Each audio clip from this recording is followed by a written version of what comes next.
Yeah come in please.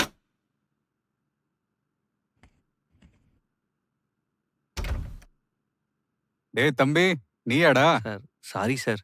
அ நீங்க ப்ரொடியூசர்ன்னு தெரியாது. அன்னைக்கு தெரியாம நடந்துச்சு சார். சரி விடுப்பா. அன்னைக்கு தூக்கி அடிச்சியே அந்த ஸ்கிரிப்ட் தானே? ஆமா சார். இங்க பாருப்பா, நான் உன்னை உட்கார வச்சு டைம் வேஸ்ட் பண்ண விரும்பல. சரி, நான் உனக்கு ஒரு ஆஃபர் தரேன். நீங்க ஒரு ஃபீமேல் லீட் சப்ஜெக்ட் ரெடி பண்ணுங்க. அப்புறம் பார்ப்போம். சார் இல்ல சார். இந்த ஸ்கிரிப்ட் மேல எனக்கு கான்ஃபிடன்ட் இருக்கு சார்.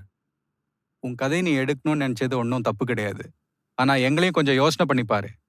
ஓடிடி மார்க்கெட் டவுன்ல இருக்கு. நியூ ஃபேஸை வச்சு எடுத்தாலும் தியேட்டர்ல ஆடியன்ஸ் பெருசா வர மாட்டேங்கிறாங்க. ஆனா இதெல்லாம் நீ ஜெயிக்கிற வரைக்கும் தான். நீ ஒரு ஹிட் கொடுத்தா அதுக்கப்புறம் இந்த ஸ்கிரிப்டை நானே ப்ரொடியூஸ் பண்றேன் கேட்காமலே.